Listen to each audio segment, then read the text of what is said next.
नमस्कार किसान भाइयों। आज हम फिर से चने की खेती से अवगत कराने के लिए आए हुए हैं।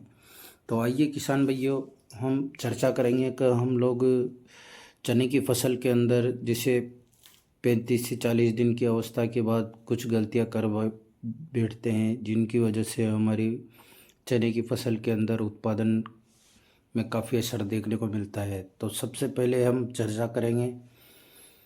मैं मोहित कुमार सुमन, जो आप लोगों को आज फिर चने के खेत से अवगत फील्ड से अवगत कराने के लिए आया हुआ हूँ। जैसा कि किसान भाइयों, आप चने की फसल देख रहे हो, तो इसमें मुख्यतः हम कौन कौन सी गलतियाँ कर बैठते हैं, उन चीज़ों से संबंधित अब जानकारी लेंगे इसके अंदर वीडियो के माध्यम से। तो किसान भाइयों, सबसे पहले हम बात करेंगे चने की जो उन्नत किस्म का चयन करना। देन उसके बाद में इसके अंदर जब जैसे मान लो फ्लोरिंग और पॉट की अवस्था आ जाती है, तो उस समय किसान क्या करते हैं कि उसको सिंचाई कर देते हैं। तो सबसे पहले 40 दिन बाद चने की फसल के अंदर सिंचाई ना करें। और इसके बाद में आप लोगों को बताना चाहूँगा कि चने की फसल के अंदर जो भी माइक्रोन्यूट्रिएंट आपको डालना है वो प्राथमिक अवस्था में ही प्रयोग कर लें, क्योंकि चने की फसल के अंदर ज़्यादा माइक्रोन्यूट्रिएंट की ज़रूरत नहीं पड़ती है। कई लोग क्या करते हैं कि चने की अच्छी ग्रोथ नहीं दिखने के समय पे, प्रोसेज अच्छी ना होने की समय पे उसमें कोई भी ग्रोथ प्रमोटर फर्टिलाइज़र या माइक्रोन्यूट्रिएंट का प्रयोग करवाते हैं या करते हैं, जिसकी वजह से उसकी बढ़वार तो ज़्यादा देखने को मिल जाती है पर उसका उत्पादन नहीं मिलता है। दूसरी बात, इसके अंदर अगर जैसे मान लो आपने इसकी बुआई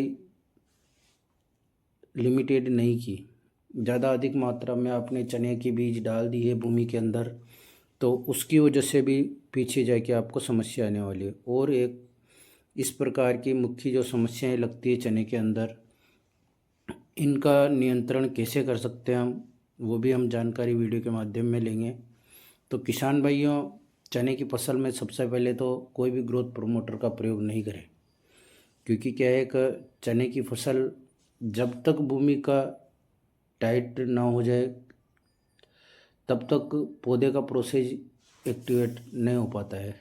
ऑटोमेटिकली 35 से 45 दिन के अंतर इसकी जड़ों में जो नाइट्रोजन की गिठानें बनना चालू हो जाती है, तो पौधा ऑटोमेटिक ही अलग ही रूप ले लेता है, ब्रांचें भी बनेगी और उसका अच्छा प्रोडक्शन भी देखने को मिलेगा। और आप लोगों को बताना चाहूँगा किसान भाइयों का, जिससे अभी ये चने की फसल देख रहे हो, इसके अंदर कुछ कुछ जगह पे फ्लोरिंग का समय बिल्कुल नज़दीक है, जैसा कि आप लोगों को वीडियो के अंदर दिखाया जाएगा। तो आप लोगों को बताना चाहूँगा मैं किसान भाइयों का, इसके अंदर हम केवल जैसे मान लो कोई भी इंसेक्टिसाइड, सबसे मेन चीज़ होती है, एक तो इसको कोई भी खरपतवार या नाशक दवाओं की जो टैंक बने होते हैं उनकी अच्छी सफाई करके और उसके बाद में ही इसमें स्प्रे डालें। क्योंकि कई पिछले वर्षों से देखते आ रहे हैं कि किसान इल्ली की दवा का स्प्रे, ये देख सकते हो आप, फ्लोरिंग चालू हो चुकी है इसमें। तो अब इसमें ना तो पानी की सिंचाई करें और ना ही कोई ग्रोथ प्रोमोटर दें।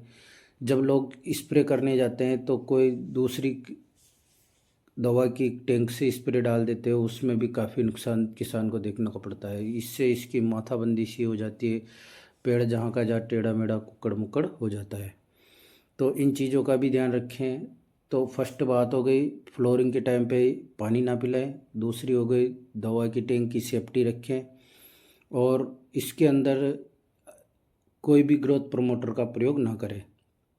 और इसमें जैसे मान लो सुंडी काटे का आ जाता है, तो उसके लिए आप या तो इमामेक्टिन बेंजोएट का 5% वाले का प्रयोग ले सकते हो, या फिर इमामेक्टिन बेंजोएट 1.9% का प्रयोग ले सकते हो, या जो क्लोरपिप्रोनिल आता है 18.5% उसका प्रयोग आप इसमें कर सकते हो।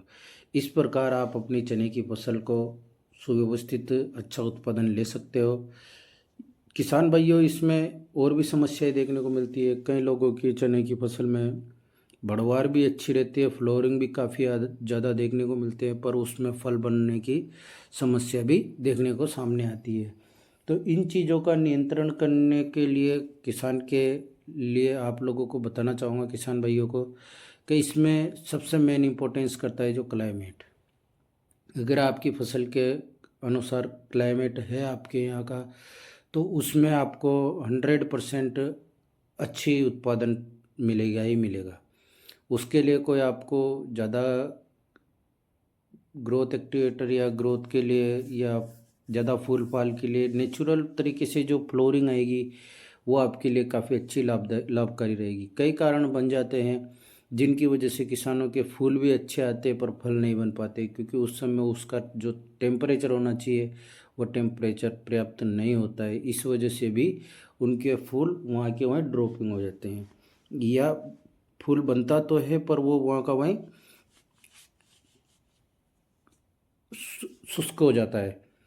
तो आप लोगों से यही कहना है कि आप लोग अपनी चने की फसल के अंदर कोई भी हाई पावर का प्रयोग ना करें ज़्यादा हेवी डोज में। और आप मेरी वीडियो में अगर अच्छा लगे तो आप लोगों को बताना चाहूँगा, मेरा मोबाइल नंबर है 9784527713। अगर मेरे यूट्यूब चैनल पर नए हो तो चैनल को सब्सक्राइब करना ना भूलें और साथ में बेल आइकन ज़रूर दबाएं। जय जवान जय किसान।